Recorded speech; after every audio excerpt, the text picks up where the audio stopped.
మీరు deputy speaker హోదాలో ఉండి అయ్యన్న పాత్రుడు గారు స్పీకర్ హోదాలో ఉండి మీ టెన్యూర్లో social media abuse protection bill రావాలి.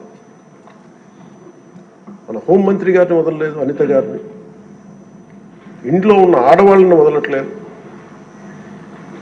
అంటే ఒక సైకలాజికల్ అబ్యూస్, ఒక పాశవికంగా తయారయ్యారు, సేడిస్టిక్గా తయారయ్యారు.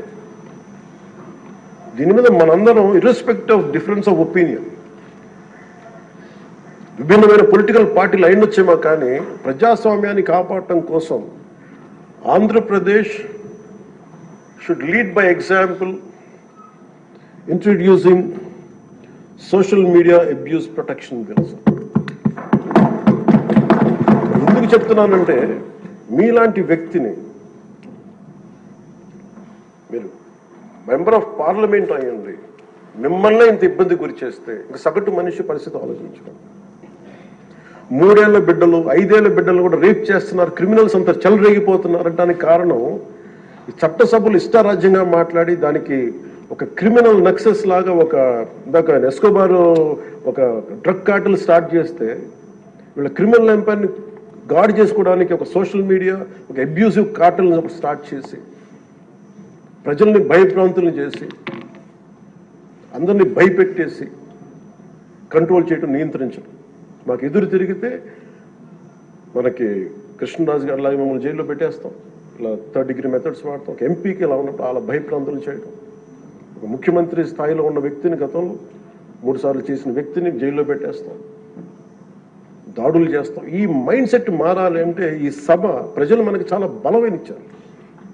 వాళ్ళని 11 మనల్ని 164లో పెట్టారంటే ప్రజలకు మన మీద అపారమైన నమ్మకం. ఏదో మార్పు తెస్తారు.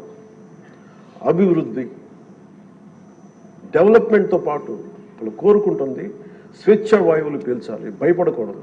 మీరు వస్తే చూడండి, నవ్వులు పువ్వులు విరుస్తున్నాయి ఇక్కడ. ఇదే అట్మాస్ఫియర్, ఇదే వాతావరణం రాష్ట్రం అంతా ఉండాలని మనస్ఫూర్తిగా కోరుకుంటాం.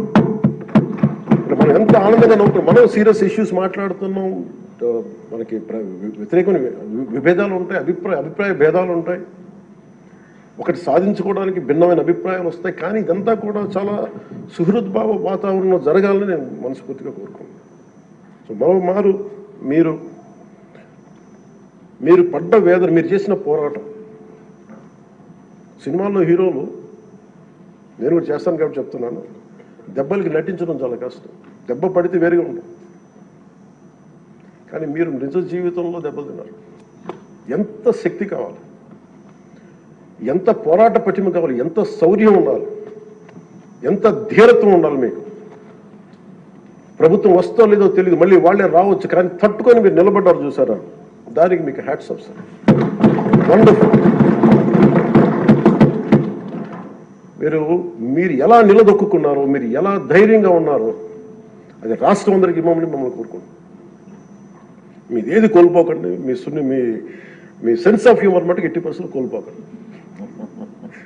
మీరు రచ్చబండలో ఒకప్పుడు చేసేది కాదనలేదు, కానీ మీ ఎంజాయ్డ్ ఇట్. కానీ మాకు భవిష్యత్తులో మళ్ళీ దాన్ని మీరు టోన్ డౌన్ చేస్తారు, ఎలా చేస్తారో తెలియదు, కానీ మీ సెన్స్ ఆఫ్ హ్యూమర్ కోల్పోకుండా సభని హుందాగా నడిపి తిరిగి విలువలు ప్రతిష్ఠించమని మనస్ఫూర్తిగా కోరుకుంటూ మీకు మరోమారు మీకు